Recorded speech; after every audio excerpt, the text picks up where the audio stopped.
Some of the battles you're fighting didn't start with you. The anxiety, the depression, the addiction, the toxic relationships, having that poverty mindset. Some of that didn't start in your childhood, but it started in your family line. So today I want to talk about generational curses and trauma and how we could break them from a faith perspective and a psychological perspective. Because what ran in your family no longer has to run with you. You can be the curse breaker. So let's go ahead and dive into it.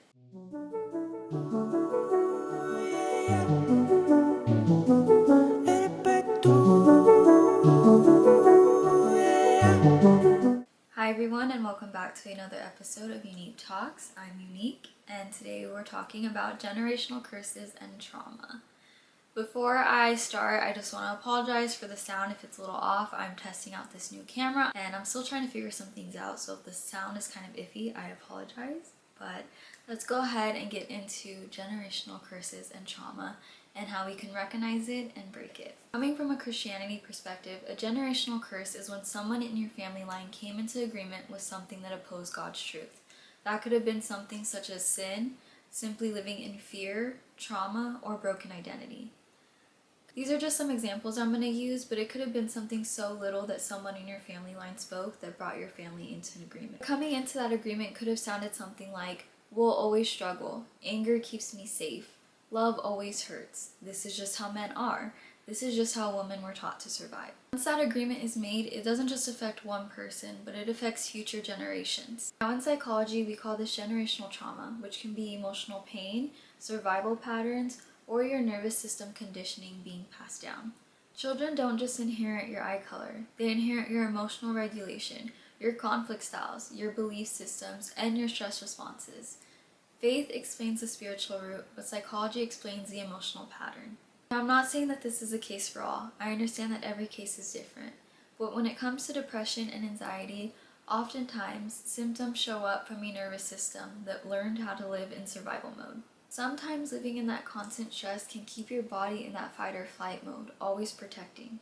But the good news is, in Proverbs 12:25, it says, "Anxiety in the heart causes depression, but a good word makes it glad." Your emotional world affects your spiritual peace, and your spiritual peace affects your emotional healing. For many of you watching this, survival didn't look like peace. What it looked like was control, avoidance, emotionally shutting down, perfectionism, people-pleasing, anger, chaos. But God didn't design you to live in survival mode. He designed you for security. So let's go ahead and go down the list of some of the most common generational chains that affect families. There's alcohol addiction, drug addiction, abusive relationships, being emotionally unavailable, not just when it comes to your relationships, but when it comes to your parenting, which will affect future generations. And then there's poverty. So how do you break these things that have been passed down through generations? Let's just talk about the fact that your brain can heal, it can rewire, your emotional patterns can change, your reactions can soften, and your future can look nothing like your past. Romans 12:2 says, "Be transformed by the renewing of your mind." That same brain that learns fear can learn safety. That same heart that learned abandonment can learn what it's like to have a secure love. But it's not just you praying for the change, it's you working through it. If you want to break that generational curse that was passed through your family, you have to first recognize it. And this is where I say therapy comes into play. Because sometimes when you're inside the family, it's hard to see from the outside what you're actually dealing with, what has came to be passed through. So sometimes going to talk to a therapist who specializes in this and can see just from your nervous system, the way that you speak, going through and talking about your childhood with you. What keeps repeating in your family? What did you normalize that was broken? That goes back to our list of the generational chains. Is there a lot of people in your family that are divorced, living in poverty, depressed, anxious, dealing with alcohol addiction or drug addiction?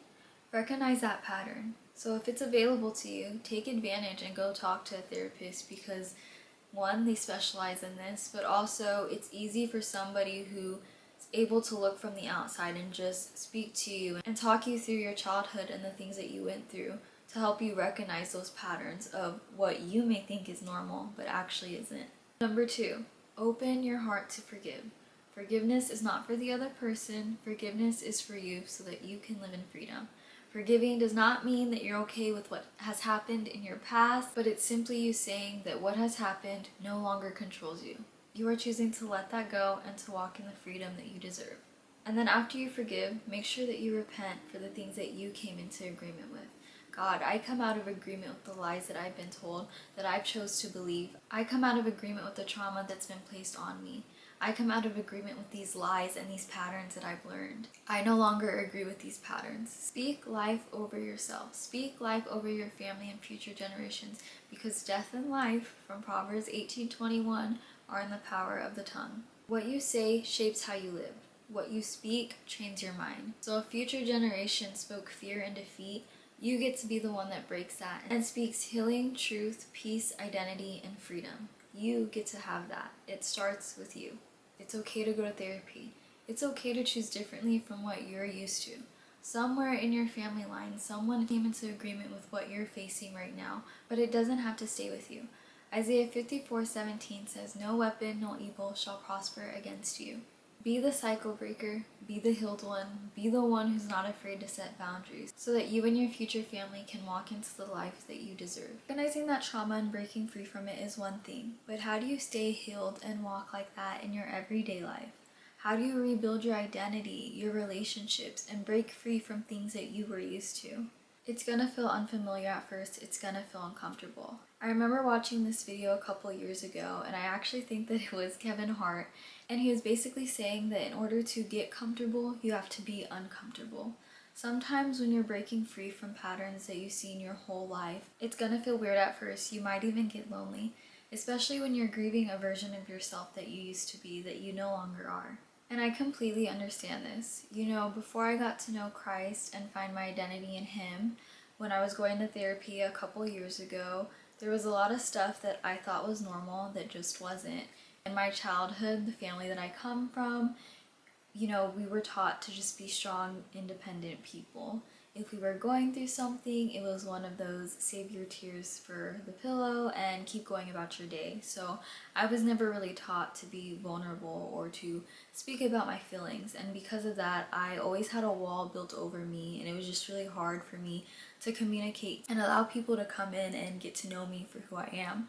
So it was uncomfortable at first when I was going through my healing journey, when I was in therapy and I was having to speak to somebody and to, you know, be vulnerable, expressing my emotions, what I was going through. If I'm being honest, I didn't even know how to express my emotions. I didn't know what that looked like. I was always somebody in my friendships or my relationships who wanted to keep the peace, so I would always put others before me.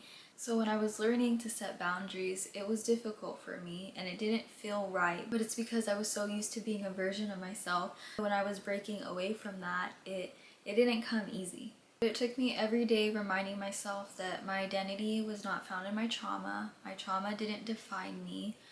I wasn't broken because of my wounds and because of things that I went through, and that I wasn't my past, that I could heal from this and that I was gonna be okay. And it's the same for you. You know, sometimes when you're going through this journey, you will outgrow friendships, relationships that you were in. Sometimes you'll be distant from your family because in order to set those boundaries, in order to stay free from what you're dealing with, you can't be around the same crowd. And that's okay, because as you heal, the right people will come into your life. But you have to understand that this doesn't happen overnight. This takes consistency. This takes work. This takes getting up every day. And when you feel those thoughts creeping into your head, or, you know, those patterns that you once did that you were used to, it takes you stopping, taking a step back, realizing that, and making sure that you don't go back to the pattern. Making sure that when you get those thoughts, when you feel those thoughts creeping in, or when you feel those patterns coming back, that you're staying consistent in keeping those patterns broken. You know, healing's such a weird process because sometimes you will grieve what you didn't have, or you'll grieve your past, that old version of you that is no longer there, and that's okay. Sometimes it comes out of nowhere, and that doesn't mean that you're going backwards. It's actually a good thing if you're recognizing those thoughts coming back up. And it's normal, and it's okay to have that resurfacing, you know, grieving the childhood that you didn't get, the love that you wanted, that protection that you always prayed for. And sometimes you might even fall back to old habits and old patterns. And you'll probably ask yourself, why is this happening? You know, I thought I healed from this. why am I still struggling? But that doesn't mean that you're a failure. That doesn't mean that you're weak. It just simply means that you're human. And you're gonna make mistakes. You're not gonna be perfect. You're not gonna get this right away. This whole thing is a daily process that you have to do every day to break free. Going back to my childhood, there was a lot of my mom's trauma that came into my life that wasn't mine. And it took me having to still, to this day, forgive my mom and just give her grace, because it's not her fault that she got the childhood that she got, and her trauma is not my trauma. And even though I didn't get the mom that I wanted when it came to having somebody who can be emotionally available for me as a parent, someone that I can go and talk to and be vulnerable to, I get to do that now. I get to do that for my future kids. You know, I get to be the one now to break that cycle and to be different, so that my family can see that there is a better way of handling these family dynamics that we have. So, you know, I say that to say, give yourself grace. Don't be so hard on yourself when you mess up or you go back to an old pattern that you thought you were healed from, because just because you go back to something doesn't mean that you're stuck there. If God wakes you up another day, that means that you have the chance to do better. But this is all that I have for you guys. I truly hope that this helps somebody out there. And just remember that your trauma is not you. Your trauma does not define you. You get to be the one to get up today and to break that cycle and to do better for your future children and your future family. I thank you guys for watching this. Please like, comment, and subscribe, and let me know what you guys thought about this video, if there's anything that I could have added, and I just thank you guys for watching this. I will see you guys next time. I'm just trying to make it through the night.